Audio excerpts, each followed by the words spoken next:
Hello everyone, welcome back to my channel. I hope you all are well and hope you all are learning well.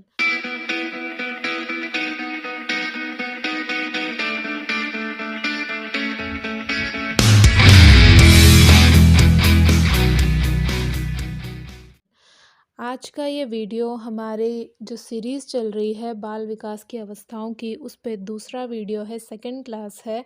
और आज के इस video में हम discuss करेंगे इन्फेंटिलिज्म के बारे में या शैशवावस्था के बारे में। ओके, आज का ये वीडियो पार्ट 1 होने वाला है शैशवावस्था का या इन्फेंसी का। आज के इस वीडियो में हम शैशवावस्था में बालक के शारीरिक विकास के बारे में डिस्कशन करेंगे, उसके मानसिक विकास के बारे में डिस्कशन करेंगे और नेक्स्ट वीडियो जो आएगा उसमें इसकी और कुछ विशेषताओं के बारे में डिस्कशन करेंगे। तो कंप्लीट डिस्कशन होने वाला है इस स्टेज का, तो पूरी वीडियोज़ देखिएगा और अपने सारे डाउट्स क्लियर कीजिएगा। हाथों हाथ चीज़ें याद करते हुए चलेंगे, हम सीखते हुए चलेंगे ताकि एग्ज़ाम में आपको दिक्कत ना आए। तो चलिए बिना टाइम वेस्ट किए शुरू करते हैं। अगर हम शैशवावस्था की बात करें तो सबसे पहले बात कर लेते हैं कि ये कब से कब तक होती है। तो शैशवावस्था होती है जन्म से लेकर 6 वर्ष तक। आम तौर पर जो शैशवावस्था का काल माना जाता है, इन्फेंसी का काल माना जाता है, वो बर्थ से 6 इयर्स या जन्म से 6 वर्ष तक माना जाता है। लेकिन कई बार हम देखते हैं कि कई सारी बुक्स में या कई सारे एग्ज़ाम्स में जो शैशवावस्था की एज दे दी जाती है या जो आयु दे दी जाती है वो जन्म से 2 वर्ष ही दी जाती है या 2 वर्ष मानी जाती है। ऐसा क्यों? पहला कन्फ्यूज़न यही है, सबसे पहले इसी को क्लियर करते हैं। तो कुछ विद्वान ऐसे हैं जैसे कि एक नाम मैं लेती हूँ रॉस, जो कि इसके बाद वाली जो स्टेज है चाइल्डहुड या बाल्यावस्था, उसको 2 पार्ट में डिवाइड कर देते हैं या उसके 2 भाग कर देते हैं, पूर्व बाल्यावस्था और उत्तर बाल्यावस्था। और जो पूर्व बाल्यावस्था होती है उसको वो 3 से 6 वर्ष तक मान लेते हैं और शैशवावस्था का काल कम करके जन्म से 2 वर्ष तक कर देते हैं। तो कई बार एग्ज़ाम्स में शैशवावस्था की जो आयु दे दी जाती है वो जन्म से 2 वर्ष तक ही दी जाती है, उसका रीज़न यही है। लेकिन आम तौर पर इसको 6 वर्ष तक माना जाता है, तो हम भी यही मान के आगे की क्लास कंटिन्यू करेंगे। ओके, आई होप ये कन्फ्यूज़न क्लियर हो गई होगी। तो शैशवावस्था होती है जन्म से 6 वर्ष तक। इसके कुछ नाम हैं, सबसे पहले वो हम डिस्कस कर लेते हैं कि शैशवावस्था को या इन्फेंसी को और किस नामों से पुकारा जाता है या और क्या-क्या कहा जाता है।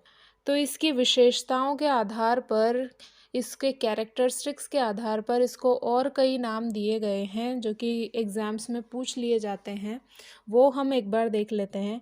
शैशवावस्था को सीखने का आदर्श काल कहा है। तो ये वैलेंटाइन की बहुत ही मशहूर डेफिनेशन है। वैलेंटाइन महोदय ने शैशवावस्था को सीखने का आदर्श काल माना है क्योंकि इसमें जल्दी जल्दी से बालक सीखता है, क्विक लर्निंग होती है उसकी। ओके, तीव्र विकास की इसको अवस्था कहा गया है। इसमें बहुत तेज़ गति से बालक का विकास होता है और ये भी एक डेफिनेशन से ही लिया गया है जो कि वॉटसन की है। वॉटसन ने शैशवावस्था को तीव्र विकास की अवस्था कहा है। ओके, शैशवावस्था को खिलौनों की अवस्था कहा जाता है क्योंकि आम तौर पर इस एज का बच्चा खिलौनों से, टॉयज़ से ज़्यादा खेलता है, इसलिए इसको खिलौनों की अवस्था कहा जाता है। अनुकरण की अवस्था भी कहा जाता है क्योंकि आपने देखा होगा कि इस एज में बच्चे ज़्यादातर बड़ों की नकल करके या बड़ों का अनुकरण करते हैं और उससे वो सीखते हैं। ओके, नेक्स्ट अगर हम देखें तो नेक्स्ट है जिज्ञासा की अवस्था। इस एज में बच्चे में क्यूरोसिटी बहुत ज़्यादा होती है, जिज्ञासा बहुत ज़्यादा होती है दुनिया को देखने की, समझने की। वो 1000 सवाल पूछते हैं कि ये क्या है, वो क्या है। जिज्ञासा होती है उनमें चीज़ें जानने की या चीज़ों को समझने की। शैशवावस्था को सिगमंड फ्राइड ने भावी जीवन की आधारशिला कहा है क्योंकि उनका ये मानना है कि इस स्टेज में या इस अवस्था में पता चल जाता है कि बालक आगे जाके क्या बनेगा या क्या करेगा। ओके, तो ये कुछ नाम थे शैशवावस्था के। अब बात करते हैं हम शैशवावस्था में शारीरिक विकास की। तो सबसे पहले अगर हम बात करें तो शिशु का वज़न जो होता है जन्म के समय लगभग 7 पाउंड होता है। जब बच्चा पैदा होता है तो 7 पाउंड के लगभग उसका वज़न होता है और लड़का और लड़की के वज़न में कुछ फ़र्क होता है। लड़के का वज़न लड़की के वज़न की तुलना में ज़्यादा होता है। लड़के का वज़न लगभग होता है 7.5 15 पौंड के लगभग और लड़की का होता है 7.13 पौंड। ओके, और अगर मैं किलोग्राम में बताऊं तो 3.175 केजी के लगभग ये वज़न होता है जन्म के समय के। बात करें अगर हम शिशु की लंबाई की या बच्चे की लंबाई की, तो जब बच्चा पैदा होता है तो 20 इंच के लगभग उसकी लंबाई होती है, जो कि 50.8 सेंटीमीटर के लगभग होती है। अब लंबाई में भी डिफरेंस होता है लड़का और लड़की में। लड़के की लंबाई ज़्यादा होती है, बालक की लंबाई ज़्यादा होती है, जबकि बालिका की लंबाई 19 से 19.5 के लगभग होती है और बालक की 20 इंच के लगभग होती है। ओके, नेक्स्ट पॉइंट अगर हम देखें तो कई बार आपने नोटिस किया होगा कि जब बच्चा पैदा होता है तब उसका वेट ज़्यादा होता है या वज़न ज़्यादा होता है, लेकिन कुछ टाइम बाद उसका वज़न कम हो जाता है। तो ये भी फैक्ट है कि जन्म के बाद पहला जो वीक होता है, पहला जो सप्ताह होता है, उस सप्ताह में बच्चे का वज़न घट जाता है और उसके बाद तेज़ी से बढ़ने लगता है। 6 महीने तक आते आते जो बच्चे का वज़न होता है वो दुगना हो जाता है, जितना वो पैदाइश के टाइम था उससे डबल वेट का वो 6 महीने तक हो जाता है। ओके, नेक्स्ट पॉइंट अगर हम देखें तो जन्म के समय शिशु के मस्तिष्क का भार लगभग 350 ग्राम के लगभग होता है। ओके, और हड्डियों की संख्या जन्म के समय 270 होती है, जो कि 5 से 6 वर्ष तक आते आते 350 हो जाती है और परिपक्वता तक 206 हो जाती है। अब ऐसा क्यों होता है? तो शुरुआत में तो हम समझ सकते हैं कि हाँ, हड्डियों का विकास धीरे धीरे होता है, इसलिए संख्या बढ़ के 350 हो जाती है। लेकिन घटती क्यों है? घटती इसलिए है क्योंकि छोटी छोटी हड्डियां होती हैं जो कि आपस में जुड़ जाती हैं। जैसे कि आपने कई बार नोटिस किया होगा कि जो छोटा बच्चा होता है वो ज़्यादा फ्लेक्सिबल होता है, ज़्यादा लचीला होता है, लेकिन आप बड़े बच्चे को देखोगे या एक इंसान को देखोगे, बड़े इंसान को, तो वो उतना फ्लेक्सिबल नहीं होता जितना कि छोटा बच्चा होता है। अब वो छोटा बच्चा इतना फ्लेक्सिबल क्यों होता है? क्योंकि उसमें जो हड्डियां हैं वो अभी उनका अस्थिकरण नहीं हुआ है, वो आपस में जुड़ी नहीं है। उसमें हड्डियों की संख्या ज़्यादा है, छोटी छोटी हड्डियां ज़्यादा है, इसलिए वो आसानी से किसी भी तरीके से किसी भी शेप में मुड़ जाता है। लेकिन बड़ा आदमी या बड़ा इंसान उस तरीके से शेप नहीं बना पाता क्योंकि उसमें अस्थिकरण हो चुका है, हड्डियां उसके आपस में जुड़ चुकी हैं। ओके, तो वो हड्डियां आपस में जुड़ जाती हैं, इसलिए उनकी संख्या घटकर 206 रह जाती है। अगर हम बात करें शिशु की मांसपेशियों के वज़न की, तो पूरी बॉडी का जो वेट होता है उसका 23% वेट शिशु की मांसपेशियों का होता है, 23% वेट। ओके, और ये किशोरावस्था तक आते आते 45% तक हो जाता है। शिशु के जो दिल की धड़कन है जब वो पैदा होता है उस वक्त 140 बार 1 मिनट में उसका दिल धड़कता है।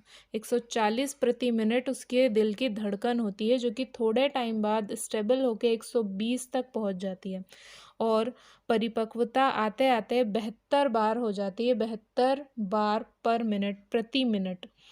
ओके, 72 पर मिनट उसकी दिल की धड़कनों की रफ्तार हो जाती है। ओके, नेक्स्ट अगर हम बात करें तो दांतों की संख्या जन्म के समय, जैसा आप देखते हैं कि कोई दांत बच्चे के होते नहीं है जब वो पैदा होता है, तो जन्म के समय 0 संख्या होती है। 1 वर्ष के बालक में लगभग 4 से 8 दांत आ जाते हैं और 4 वर्ष तक सभी 20 जो दूध के दांत होते हैं वो आ जाते हैं। ठीक है, और 12 वर्ष तक आते आते 28 पक्के दांत शिशु में आ जाते हैं। ठीक है, तो ये थी कुछ विशेषताएं शिशुअवस्था में शारीरिक विकास की। आई होप कि आपको क्लियर हुई होंगी, समझ आई होंगी। रिपीटेड क्वेश्चंस इनसे आते हैं एग्ज़ाम्स में, खास करके टीचिंग एग्ज़ाम्स में, तो इतना तो हमें पता होना ही चाहिए शिशु के बारे में। ज़्यादा मुश्किल नहीं है याद करना। अगर आपके घर में कोई भी छोटा बच्चा है तो बड़ी आसानी से आपको ये फैक्ट्स याद हो जाएंगे, और अगर नहीं भी है तो भी 1 या 2 बार पढ़ने में ये सारे फैक्ट्स आपको याद हो जाएंगे। ओके, अब बढ़ते हैं आगे और बात करते हैं शिशुअवस्था में या इन्फेंसी में मानसिक विकास के बारे में या मेंटल डेवलपमेंट के बारे में। बात करें अगर हम मानसिक विकास की, तो इस अवस्था में बच्चा जो है वो ज़्यादातर अनुकरण से सीखता है या बड़ों को देखकर सीखता है, उनको फॉलो करके सीखता है। पहले सप्ताह में या 1 सप्ताह का जो बच्चा होता है वो तेज़ आवाज़ सुनने पर उस पर रिएक्ट करता है। ठीक है, उसका रिएक्शन आता है तेज़ आवाज़ पर। 1 महीने का बच्चा वस्तु को पकड़ने की कोशिश करता है और 2 महीने का बच्चा आवाज़ सुनकर, कोई भी आवाज़ सुनकर उस तरफ अपना सिर घुमाने का प्रयास करता है या उस चीज़ को पहचानने की कोशिश करता है। फॉर एग्ज़ाम्पल 2 महीने का बच्चे को अगर आप पुकारोगे, आपकी तरफ देखेगा, आपको रिएक्शन देगा। 5 से 6 महीने का जो बच्चा होता है, वो अपना नाम सुनकर उस दिशा में देखता है और इस अवस्था तक आते-आते बच्चा प्रेम और क्रोध में अंतर करना सीख लेता है। यानी कि अगर आप उसको डाँटोगे या गुस्सा करोगे तो वो रोने लग जाएगा, ओके? और अगर प्यार करोगे तो वो मुस्कुराएगा। तो वो फ़र्क करना सीख लेता है। 8 महीने का जो बच्चा है, 8 महीने का जो शिशु है, वो अपनी पसंद के खिलौनों से खेलने का प्रयास करता है। 1 वर्ष तक आते-आते बच्चा अनुकरण करने लगता है बड़ों का और अनुकरण से वो सीखने लगता है। ठीक है? शैशवावस्था में बालक के मानसिक विकास के ऊपर या मानसिक विकास से संबंधित कुछ परिभाषाएँ हैं, कुछ डेफ़िनेशंस हैं जो देखनी ज़रूरी है। जैसे कि सिगमंड फ्राइड ने कहा है कि जितना भी मानसिक विकास होना होता है, आरंभ में 5 से 6 वर्षों में हो जाता है। यानी कि हमारा जितना भी मानसिक विकास होना होता है, 5 से 6 वर्ष की उम्र में कंप्लीट हो जाता है, ऐसा कि सिगमंड फ्राइड मानते हैं। गुड इनफ ने कहा है कि जितना भी विकास होना होता है, उसका आधा 3 वर्ष तक हो जाता है, यानी ओके? तो ये थी कुछ विशेषताएँ बालक के मानसिक विकास से संबंधित शैशवावस्था में। आई होप कि आपको क्लियर हुए होंगे, समझ आया होगा। तो ये थी आज की वीडियो, ये था आज का पार्ट। आगे और भी पार्ट आएँगे शैशवावस्था के। आई होप कि आपको वीडियो पसंद आई होगी। If you liked my video please like, share and subscribe. Thank you.